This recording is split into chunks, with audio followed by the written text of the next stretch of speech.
Social post టెక్ఎక్స్. ఈరోజు మనతో ఉపేంద్రనాథ్ రెడ్డి గారు ఉన్నారు from Shlokam technologies. 20 years of ఎక్స్పీరియన్స్తో expert in Java full stacks. So let's welcome him. Hello Upendra గారు. హాయ్ అండి. సార్, మైక్రో సర్వీసెస్ అంటే ఎగ్జాక్ట్లీ ఏంటి? ఇంతకుముందు అప్లికేషన్ చాలా పెద్దగా ఉండేది, దాంట్లో కోడ్ అంతా ఇంటిగ్రేట్ చేసేవాళ్ళు. So maybe like lakhs of files ఒకే ప్రాజెక్ట్లో ఉండేవి. బట్ నవ్ ఏంటంటే వాటిని పీసెస్గా డివైడ్ చేసి ఒక్కొక్కటి ఒక సపరేట్ అప్లికేషన్స్గా డెవలప్ చేస్తారు. వాటికి కమ్యూనికేషన్ ఎస్టాబ్లిష్ చేయడానికి డిఫరెంట్ వేస్ ఉంటాయి. అది సింక్రోనస్, అసింక్రోనస్, ఇలా మళ్ళీ మోనో, ఇలా డిఫరెంట్గా ఉంటాయి. దాని తర్వాత ఈవెంట్ డ్రివెన్ ప్రోగ్రామింగ్ అని, అలా మనకేంటంటే ఒక కమ్యూనికేషన్ ఒక అప్లికేషన్ ఇంకొక అప్లికేషన్ కమ్యూనికేట్ అవుతూ ఇది చూడటానికేమో ఒకే అప్లికేషన్లా ఉంటుంది. బట్ ఇంటర్నల్లీ ఒక్కొక్క పీసెస్ అప్లికేషన్స్గా ఉంటాయి. దీనివల్ల వచ్చే అడ్వాంటేజ్ ఏంటంటే ఏదైనా చేంజెస్ చేసామనుకోండి ఓన్లీ ఆ అప్లికేషన్కి మాత్రమే ఎఫెక్ట్ అవుతుంది. సో దాన్ని డౌన్ చేసి దాన్ని అప్ చేయొచ్చు, మిగతావన్నీ అలాగే రన్ అవుతుంటాయి. ఇంతకుముందు ఏంటంటే ఏ చిన్న కోడ్ రాసినా కూడా మొత్తం హోల్ అప్లికేషన్ డౌన్ చేసి మళ్ళీ చేయాల్సి వచ్చేది. సో ఇప్పుడు ఈ పీస్ కాపీస్ చేయొచ్చు. ఇంకోటి ఏంటంటే ఒక అప్లికేషన్ మళ్ళీ కొత్త ఫీచర్స్ యాడ్ చేయాలన్నా ఇవి అలాగే రన్ అవుతుంటాయి. కొత్త పీస్ సపరేట్గా చేసి ఇంకో దానికి యాడ్ చేసేస్తాం. సో ఇట్లా వెరీ ఇంపార్టెంట్ అనుకో.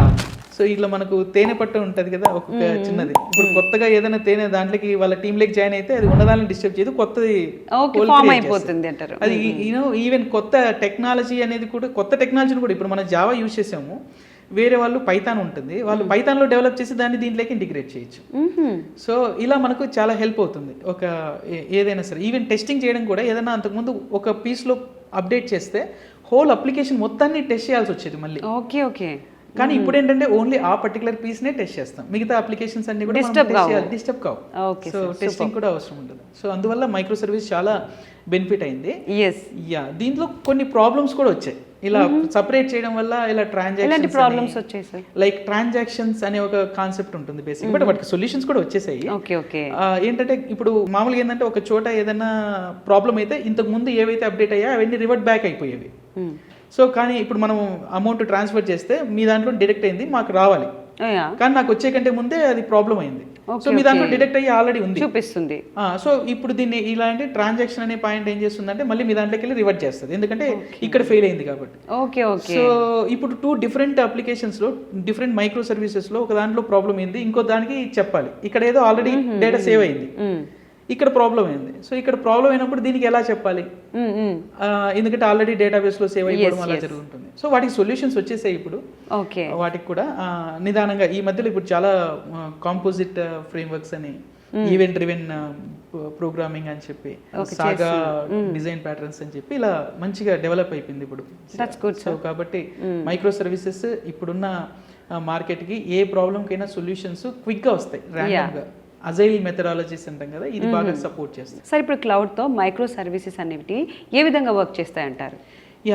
ఇప్పుడు మైక్రో సర్వీసెస్ మన అప్లికేషన్స్లో, మన క్లౌడ్లో డిప్లాయ్ చేస్తే ఏమవుతుందంటే, ఇప్పుడు మనకు ఒక సీజన్లో ఎక్కువ రిక్వెస్ట్లు వస్తాయి, అది ఫెస్టివల్ సీజన్స్లో. ఇప్పుడు అమెజాన్ లాంటి సర్వీసెస్లో ఒకవేళ నార్మల్ అప్లికేషన్ అయితే అప్పుడు ఎక్కువ రిక్వెస్ట్లు వచ్చినప్పుడు అది కొంతవరకు మాత్రమే వచ్చి దాన్ని కొంతమందికి అసలు రిక్వెస్ట్లు యాక్సెప్ట్ చేసేవి కాదు, లేదంటే అదన్నా బ్రేక్ డౌన్ అయిపోయింది. ఇప్పుడు అలా కాదు, ఈ మైక్రో సర్వీసెస్ డిప్లాయ్ చేయడం వల్ల, క్లౌడ్లో ఉండడం వల్ల ఎక్కువ రిక్వెస్ట్లు వచ్చినప్పుడు ఆ అప్లికేషన్ ఏంటంటే స్కేల్ అవుతుంది. స్కేల్ అవడం అంటే ఇంకొక ఇన్స్టాన్స్ క్రియేట్ అవుతుంది, ఇలాంటి అప్లికేషన్ ఇంకొకటి క్రియేట్ అవుతుంది, మళ్ళీ ఇంకా వస్తే ఇంకొకటి క్రియేట్ అవుతుంది. సో ఎందుకంటే అక్కడ క్లౌడ్ అనేది అక్కడ ఎన్ని సిస్టమ్స్ అయినా యాడ్ ఆన్ చేసుకుంటూ వెళ్ళచ్చు డైనమిక్గా, రీస్టార్ట్ చేయనక్కర్లేదు, ఆర్ ఇంకేమన్నా ర్యామ్ అటాచ్ చేయడానికి సిస్టమ్ ఆఫ్ చేయడము అలాంటివి ఏమి ఉండవు. ఎందుకంటే వర్చువల్గా ర్యామ్ యాడ్ అవుతుంది, సిపియు ప్రాసెసింగ్ టైం యాడ్ అవుతుంది, హార్డ్ డిస్క్లు యాడ్ అవుతాయి, ఎవ్రీథింగ్ యాడ్ అవుతాయి. సో అందుకోసమే ఈ మైక్రో సర్వీసెస్ బాగా ఫిట్ అవుతాయి మన క్లౌడ్లో, చాలా బాగా ఫిట్ అవుతాయి. So very useful. సో ఎక్కువ రిక్వెస్ట్లు వచ్చినప్పుడు, ఒక పాయింట్లో చెప్పాలంటే ఎక్కువ రిక్వెస్ట్లు వచ్చినప్పుడు కూడా అదేంటి స్కేల్ అయిపోతుంది. ఎంత పెద్ద లోడ్ అయినా లోడ్ అనేది హై లోడ్ని యాక్సెప్ట్ చేస్తుంది. అవసరం లేనప్పుడు వాటిని రిలీజ్ చేసేస్తుంది. అన్నెసెసరీగా ఉన్నప్పుడు రీసోర్సెస్, ఎందుకంటే అక్కడ యూజ్ చేసే క్లౌడ్ మన అప్లికేషన్ డెవలప్ చేస్తే ఎక్కువ రీసోర్సెస్, ఎక్కువ బిల్డింగ్ పడుతూ ఉంటుంది క్లౌడ్ నుంచి. అవసరం లేనప్పుడు వాటిని అన్నింటినీ మళ్ళీ రిలీజ్ చేసేస్తుంది, ఎప్పుడైతే అవసరమో అప్పుడు. Very smart way. Definitely. Okay అండి. సార్, ఇప్పుడు ఫ్యూచర్లో జావా మార్కెట్ అనేది ఏ విధంగా ఎవాల్వ్ అవ్వచ్చు?